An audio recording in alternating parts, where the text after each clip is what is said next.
Olá, pessoas maravilhosas aqui do meu canal, bem-vindos aqui de novo. Se você é novo por aqui, meu nome é Nilzete Oliveira Finamor, eu fui a ovelha negra da família, eu sou uma guerreira que venceu a batalha contra o narcisismo e esse canal tem o intuito de trazer consciência às pessoas sobre o abuso emocional narcisista. Pais narcisistas, eles criam os filhos como uma extensão deles, como uma continuação deles. Então, praticamente, eles têm um filho, né, e diz, não, você é minha cópia, você vai ser igualzinho a mim. E esses pais narcisistas, eles acreditam que os filhos estão ali para servi-los, para obedecê-los e fazer as vontades deles a qualquer momento que eles desejarem. E pais narcisistas vão ter mais dificuldade em controlar os filhos quando os filhos estiverem entrando ali na fase da puberdade, na adolescência. Esses pais disfuncionais, eles vão ter aquele senso de que eles estão perdendo o controle sobre os filhos. Porque os filhos estão começando a se descobrir. Estão começando a descobrir a sua identidade, com quem eles se identificam, quem eles querem ser e quem eles não querem ser também. Então, quando você se tornou um adolescente, você começou a ficar mais firme. E seus pais começaram a ter aquela sensação de que estavam perdendo o controle sobre você. Foi quando você percebeu que eles ficavam mais enfurecidos. Pelo menos na minha própria experiência foi assim que aconteceu.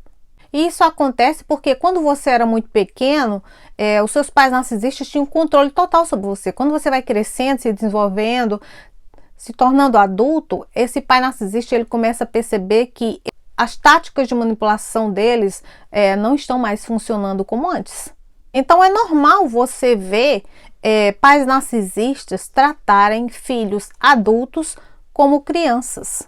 Porque eles querem manter aquele filho adulto como uma criança. Porque quando criança, eles tinham controle total sobre o filho. E eles querem manter isso na fase adulta. Não deixando os filhos crescerem e nem serem independentes.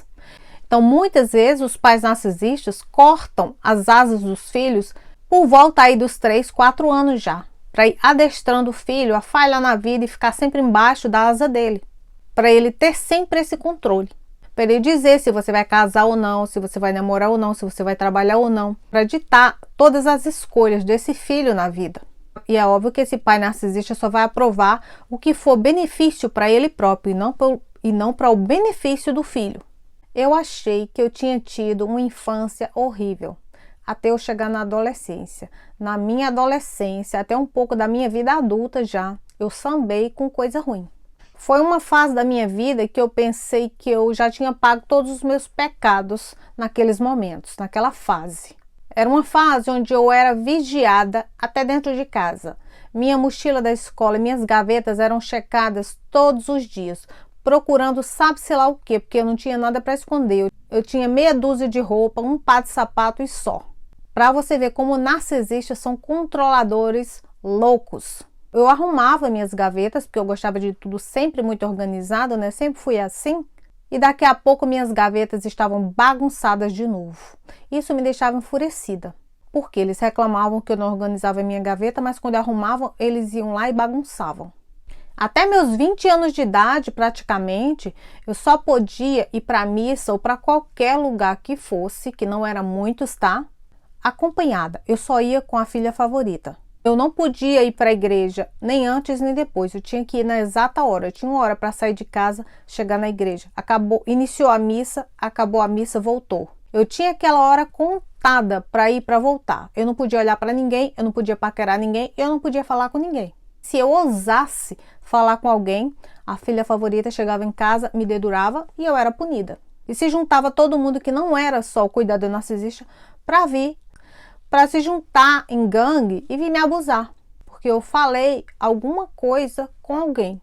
E essa coisa não era nada demais, era tipo, oi, tudo bem, como é que você tá? Qualquer coisa assim já era um motivo para eu ser punida. Porque eu não podia abrir minha boca. Então eu tinha vergonha de falar qualquer coisa para as pessoas sobre o que eu estava passando, porque eu tinha vergonha do que eles faziam, porque eu não era mais nenhuma criancinha para eles me tratarem daquele jeito. E eu via na escola que ninguém passava por isso, só eu. Mas conversando com as pessoas eu começava a perceber que isso era um caso específico, era só na minha casa que acontecia. Óbvio que tinha 1000 e outras pessoas que passavam pelo mesmo problema, mas eu não encontrei naqueles momentos da minha vida. E quando você se afasta dos seus pais narcisistas, da sua família disfuncional, pode ser que algum irmão, algum parente seu entre em contato com você e pergunte o porquê que você não está falando com eles, o porquê que você se distanciou, porquê que você não quer mais ter um relacionamento com eles.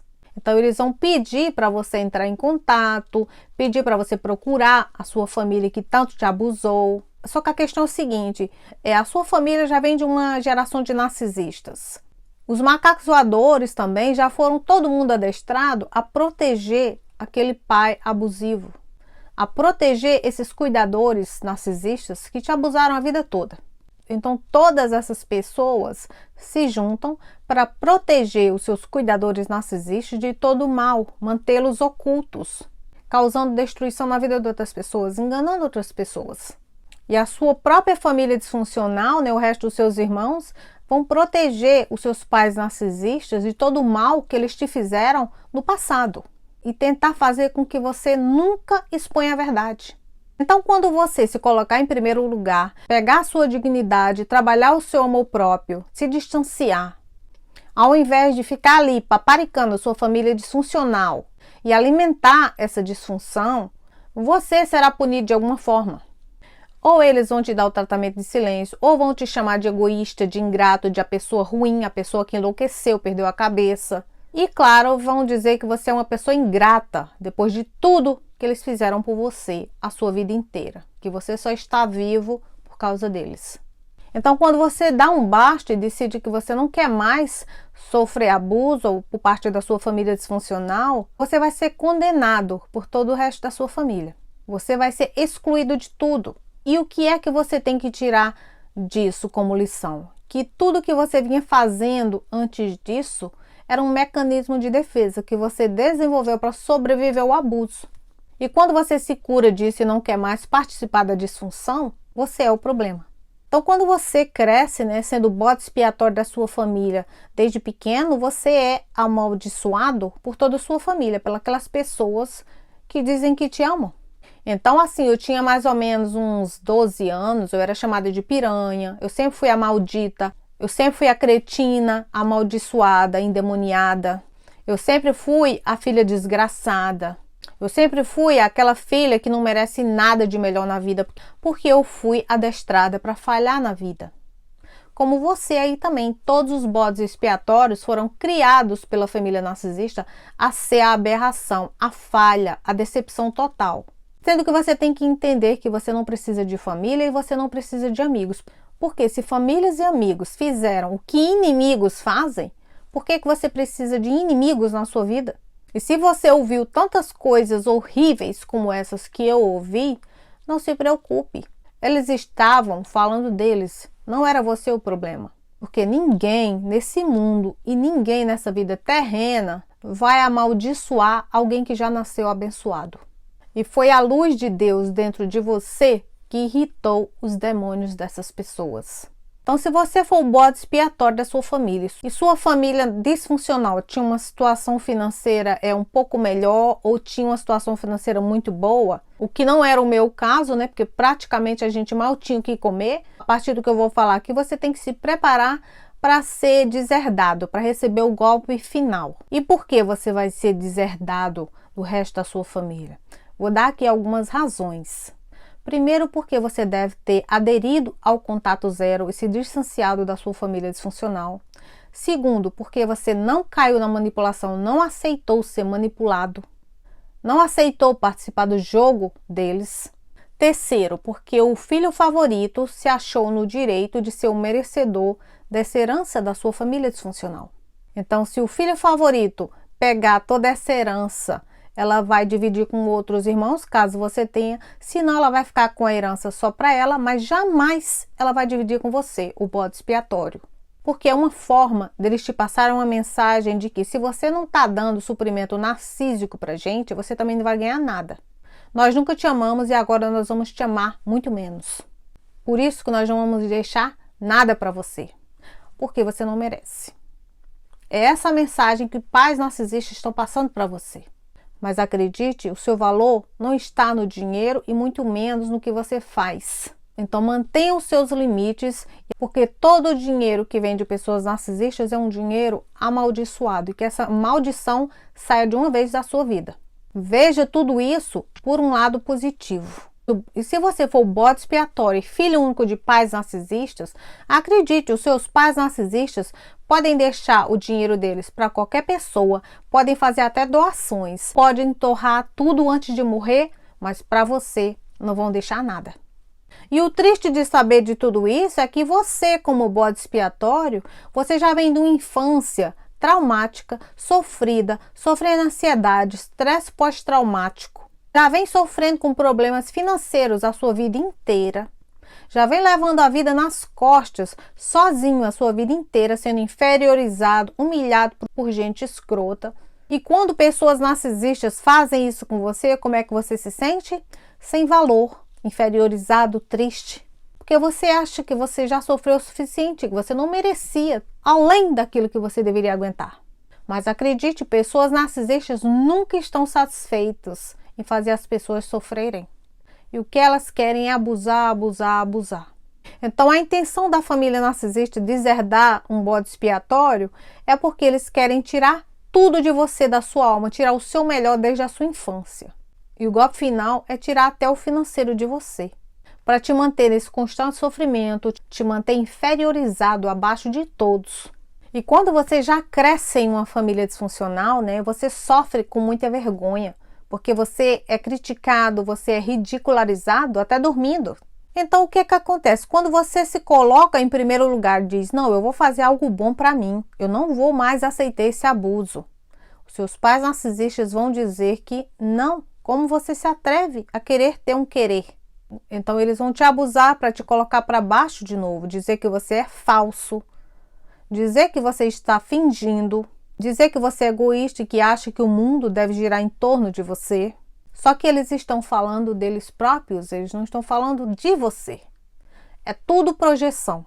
E até que você entenda isso, você já passou pelo abuso, você já está fora do abuso, como é o meu caso hoje. Na época, quando eu estava passando por essas situações, eu não sabia o que era, eu não sabia o que era o abuso, eu só achava que eu era o problema. Porque eu ouvi isso desde pequenininha, que eu era louca. A pessoa que precisava ser internada no hospital psiquiátrico, o filho que tinha se trocado na maternidade. E sinceramente eu nunca encontrei ninguém na vida ainda que cortou contato com a família ou se afastou por uma razão simples, porque tentaram o melhor e não deu certo. Mas eu encontrei sim pessoas muito boas que passaram uma vida toda tentando agradar e amar esses pais tóxicos acima de tudo e de todos, e nunca foi o suficiente.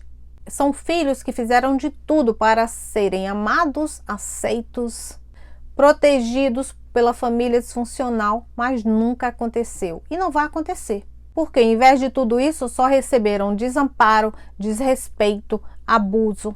E a única saída que restou para esses filhos foi se afastar dos pais. Foi cortar contato, manter distância, porque senão eles iriam à loucura. É isso que acontece quando você fica perto de pessoas tóxicas. Não tem como, você não tem um minuto de paz. Sempre vai ter uma perturbação ali do lado. É uma coisa verdadeiramente demoníaca. E para filhos tomarem essa atitude de cortar os pais, a própria família da vida deles, é porque eles já foram ao fundo do poço. Pela primeira vez, eles aprenderam a dizer sim para si próprios. Eles aprenderam a se afastar para ir reconstruir uma autoestima, uma autoconfiança que foi destruída por uma vida inteira de abuso. São filhos que pegaram uma gotinha de dignidade que ainda restava e foram construir a sua vida bem longe de uma forma saudável. São filhos que foram forçados a se afastar, mas entenderam que nada do que eles fizessem de bom ou de ruim iria mudar o resultado de tudo que foi infligido a eles.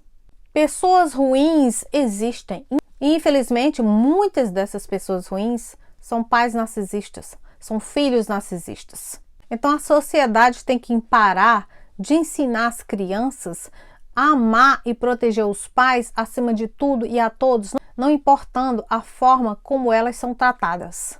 Porque isso é errado. Isso é dar aval para que o abuso continue acontecendo. As pessoas mais fortes que eu encontrei hoje na minha vida são pessoas que escaparam do abuso. seja ele qual for.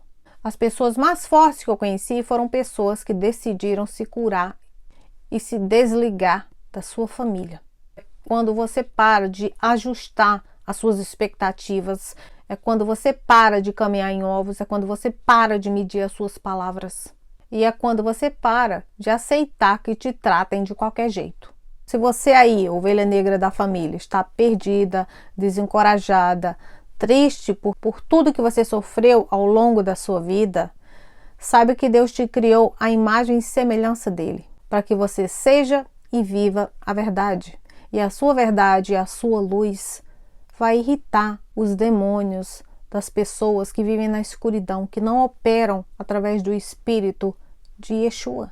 Deus te colocou no mundo para que você guiasse o rebanho e não para que você seguisse o rebanho. Deus te criou no mundo para você ser um líder e não um seguidor. E essa é a razão que explica o porquê, desde a sua infância, você foi perseguido, você foi imitado, você foi odiado, você foi copiado. Por essa razão, você nasceu em uma família narcisista, porque é só isso que eles conseguem fazer, te espelhar, te copiar. A sua separação do rebanho já aconteceu desde o seu nascimento. Por essa razão, você foi excluído já desde a sua infância. Por essa razão, você foi rejeitado. Por mais que você ache que a sua vida está desmoronando, ela não está desmoronando. Ela está se encaixando. Tudo está entrando nos eixos. Então, cabe a você enxergar o quanto você é poderoso, o quanto você tem luz. Porque enquanto você não aprender a se amar, você não vai achar amor em ninguém e em nada nesse universo. E se mesmo assim, depois de tudo que eu estou falando, você ainda se sente sozinho, não se sente seguro, fale com o Pai Celestial, Jeová, fale com o Filho Divino, Yeshua, e peça direção, discernimento para guiar a sua vida no seu propósito. Que ele já disse, peça e você receberá. Independente do que você está passando hoje na sua vida, você vai conseguir. Porque a sua história, para a glória dele,